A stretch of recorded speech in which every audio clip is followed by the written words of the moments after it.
সিনেমার একেবারে শুরুতে আমরা দুটো স্কুল বাস দেখতে পাই, যার ভেতরে কিছু ফিমেল স্টুডেন্টস আছে। এদের মাঝে একজনের নাম মিৎসুকো। সে তার ডায়েরিতে কিছু একটা লিখছিল। তখন তার বন্ধুরা তাকে বলে, তুমি সারাদিন ডায়েরিতে কি লিখো বলো তো, আমাদের সাথে কেন এনজয় করছো না? যখন মিৎসুকো তার বান্ধবীদের কথা শুনতে যায়, তখন ভুল করে তার কলমটা নিচে পড়ে যায়। যখন সে কলমটা তোলার জন্য নিচে বসে, তখন হঠাৎ করে কিছু একটা দ্রুত এসে দুটা বাসকে মাঝখান থেকে কেটে দেয়, যার ফলে সব মেয়েরা দুই টুকরো হয়ে কেটে যায়। মিৎসুকো যখন উঠে দাঁড়ায়, তখন বুঝতে পারে না এখানে কি হয়েছে। সে হতভম্ব হয়ে যায়। যেহেতু সে নিচে বসে কলমটা তুলছিল, তাই সে এই ভয়াবহ জিনিসটার হাত থেকে বেঁচে গেছে। সে অনেক ভয় পেয়ে যায় আর বাস থেকে নেমে ছুটতে শুরু করে। সেই ধারালো জিনিসটা আসলে বাতাস। এটা সবকিছু মাঝখান থেকে দুই টুকরো করে কেটে দিচ্ছিল। এখন এই ভয়াবহ বাতাসটা মিৎসুকোর পিছু করতে শুরু করে। ছুটতে ছুটতে মিৎসুকো আরো চারজন মেয়েকে দেখতে পায়। সে চিৎকার করে এদের নিচে বসে পড়তে বলে, যাতে করে এদের জীবন বাঁচাতে পারে। মিৎসুকো একজনকে জড়িয়ে ধরে নিচে লাফিয়ে পড়ে, কিন্তু বাকি তিনজন মিৎসুকোর কথা বুঝে ওঠার আগে একটা দমকা বাতাস এসে এদের মাঝখান থেকে কেটে দেয়। যাকে নিয়ে মিৎসুকো ডাইভ দিয়েছিল, সে এখন বেঁচে গেছে। এখন এরা সেখানে কয়েকজন মেয়েকে দেখে যারা সাইকেল চালিয়ে আসছিল। এদেরও মিৎসুকো এবং সেই মেয়েটা বাঁচানোর চেষ্টা করে, কিন্তু এরা কিছু করার বা বলার আগেই বাতাস তাদেরকেও কেটে দেয়। এট দ্য মিন টাইম সেই মেয়েটা যাকে মিৎসুকো বাঁচিয়েছিল, তাকেও বাতাস মাঝখান থেকে কেটে দেয়। এটা দেখে মিৎসুকো অনেক ভয় পেয়ে যায় আর এদিক সেদিক ছুটতে শুরু করে। ছুটতে ছুটতে মিৎসুকো একটা নদীর ধারে আসে এবং এখানে এসে সে তার হাতে মুখে লেগে থাকা তার বন্ধুদের রক্ত ধুতে শুরু করে। কিন্তু সে লক্ষ্য করে এখানে আগে থেকে অনেকগুলো ডেড বডি পড়ে আছে, যাদের বাতাস কেটে দিয়েছিল। এখান থেকে মিৎসুকো একটা ডেড বডির কাপড় নিয়ে চেঞ্জ করে ভালো করে হাত মুখ ধুয়ে নেয়। পরের সিনে আমরা দেখি মিৎসুকো হাঁটতে হাঁটতে একটা স্কুলে আসে। এখানে তার মতো আরো অনেক ফিমেল স্টুডেন্টস আছে। এদের ইউনিফর্ম মিৎসুকোর ইউনিফর্মের থেকে আলাদা, তার মানে এরা মিৎসুকোর স্কুল নয়। মিনওয়াইল একটা মেয়ে মিৎসুকোর কাছে আসে আর জিজ্ঞেস করে, আরে মিৎসুকো, কতদিন পরে দেখা, তুমি কেমন আছো? আসলে এই মেয়েটা মিৎসুকোর বেস্ট ফ্রেন্ড, কিন্তু মিৎসুকো এটা বিশ্বাস করে না। সে জিজ্ঞেস করে, তুমি কি আসলে আমার বেস্ট ফ্রেন্ড? আসলে মিৎসুকো বুঝতে পারছে না এখানে আসলে কি হচ্ছে। এখানে আমরা দেখি মিৎসুকো ও তার বেস্ট ফ্রেন্ডের মাঝে অনেক ভালো রিলেশন। এমন সময় আবারও সেই বাতাসটা এখানে চলে আসে আর মিৎসুকো ভয় পেয়ে স্কুল বিল্ডিং এর ভেতরে চলে আসে। তার বেস্ট ফ্রেন্ড এসবের কিছুই বুঝতে পারে না। সে মিৎসুকোকে জিজ্ঞেস করে, মিৎসুকো, তুমি এরকম স্ট্রেঞ্জ বিহেভ করছো কেন? তোমার কি হয়েছে?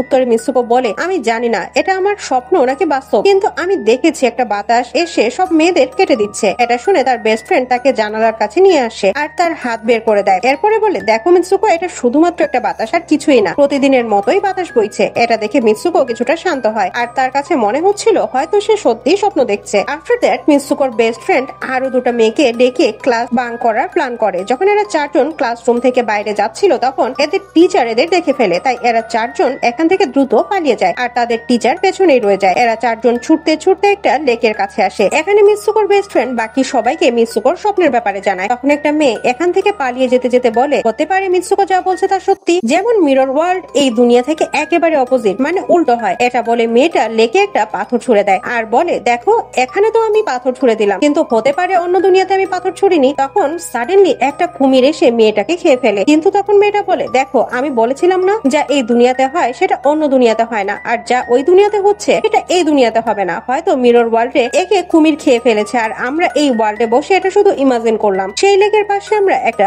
বেড অর্থাৎ বিছানা দেখতে পাই। এরা চারজন সেখান থেকে বালিশ তুলে একজন আরেকজনকে ছুড়ে দিতে শুরু করে। মিনভাইল আমরা দেখি দূরে দাঁড়িয়ে দাঁড়িয়ে দুজন মেয়ে এদেরকে দেখছে। তাদের মাঝে একজন ব্রাইডের সাজে ছিল, ইনফ্যাক্ট এরা একজন আরেকজনকে বিয়ে করেছে। তখন এদের মাঝে দুজন বলে, আমাদের এমন কিছু একটা করতে হবে যা সেই মিরর ওয়ার্ল্ডে একেবারেই অসম্ভব, কারণ আমাদের ভাগ্য তো আগে থেকেই লেখা আছে আর আমরাই আমাদের ভাগ্য বদলাতে পারি। এখন এরা স্কুলে ফিরে আসে আর নেক্সট লেকচারের জন্য ক্লাসে আসে। লেকচার চলাকালীন সময় মিৎসুকো মেঝেতে একটা বালিশ পড়ে থাকতে দেখে। যখন সে সেটা উঠাতে যায়, তখনই তার টিচার ক্লাসে ফায়ারিং করতে শুরু করে। যতক্ষণে সে বালিশটা তুলে উঠে দাঁড়ায়, ততক্ষণে তার টিচার ক্লাসরুমের সব মেয়েদের শেষ করে ফেলেছে আর এখানেও সে বেঁচে যায়, যেমন ভাবে সে তার স্বপ্নে বেঁচে গিয়েছিল। মিৎসুকোর টিচার তার কাছে এসে বলে, ক্লাস বাঙ্ক করার সাহস কিভাবে হলো? এখন তুমিও আমার হাত থেকে বাঁচতে পারবে না। এমন সময় মিৎসুকোর দুজন ফ্রেন্ড এসে তাকে এখান থেকে নিয়ে যায়, কিন্তু তখন অন্য একজন টিচার এসে মিৎসুকোর বাকি দুই ফ্রেন্ডকেও শেষ করে দেয়। যেসব স্টুডেন্ট বেঁচে আছে, মিৎসুকো তাদের নিয়ে বাইরের দিকে ছুটতে শুরু করে, কিন্তু স্কুল টিচার এদের উপরে ফায়ারিং করতে থাকে। যখন মিৎসুকো এখান থেকে পালিয়ে যেতে থাকে, তখন তার পিছু পিছু বাকি সব স্টুডেন্টরাও বাইরে আসে, কিন্তু তখন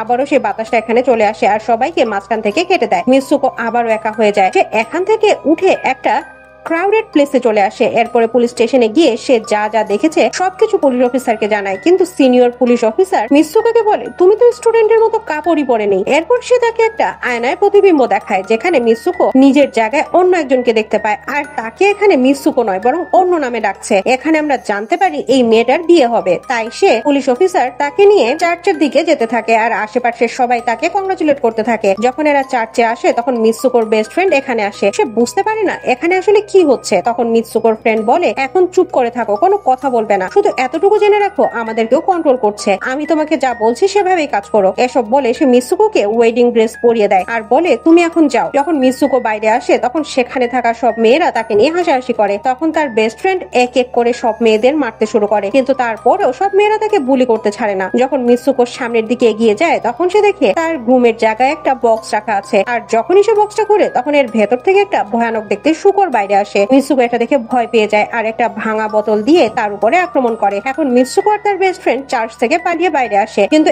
এখানেও দুটা মেয়ে তাদের আটকানোর চেষ্টা করে, কিন্তু মিৎসুকোর বেস্ট ফ্রেন্ড তাকে মেরে এখান থেকে পালিয়ে যায়। মিৎসুকো অন্য সাইড দিয়ে পালিয়ে যায়। ছুটতে ছুটতে যখন সে আয়নায় নিজেকে দেখে তখন সে নিজেকে আবারও অন্য একজনের রূপে দেখতে পায়। এখানে ম্যারাথন রেস হচ্ছে। এমন সময় একটা মেয়ে মিৎসুকোর কাছে আসে আর আবারও অন্য একটা নামে তাকে ডাকে আর বলে তুমি তো অনেক ভালো রেসার, তাহলে তুমি দৌড়াচ্ছ না কেন? এটা শুনে মিৎসুকো ছুটতে শুরু করে। ছুটতে ছুটতে সে নিজের মাঝে একটা অন্য রকমের এনার্জি ফিল করে আর এখন সেই রেসটা জিততে চায়। এখানে সে তার সেই সব বন্ধুদের দেখতে পায় যারা একটু আগে মারা গেছে, আর এখানে তার বেস্ট ফ্রেন্ডও চলে আসে। ছুটতে ছুটতে এরা লক্ষ্য করে চার্চের সেই মেয়েরা তাদের আটকানোর জন্য এখানে তাদের পিছু করছে। তখন দুজন অ্যাথলেট এদের বলে তোমরা এখান থেকে চলে যাও, এই ওয়ার্ল্ড ছেড়েই চলে যাও। মিৎসুকো ছুটতে ছুটতে একটা অন্ধকার জায়গায় আসে। এখানে কিছু স্টুডেন্ট ইউনিফর্ম পরে দাঁড়িয়ে আছে। এরা মিৎসুকোর দিকে আসতে থাকে আর বলে আমরা সবাই মারা গেছি আর এখন তোমাকেও মেরে ফেলবো। আর তখন মিৎসুকোর বেস্ট ফ্রেন্ড এখানে আসার বলে তুমি এদের ফাঁদে পা দিও না, তুমি বারবার তোমার নাম বলতে থাকো। এখন তার বেস্ট ফ্রেন্ড বারবার তাকে মিৎসুকো বলে ডাকতে থাকে আর এভাবেই সে তার আসল রূপে অর্থাৎ মিৎসুকো হয়ে যায়। এখন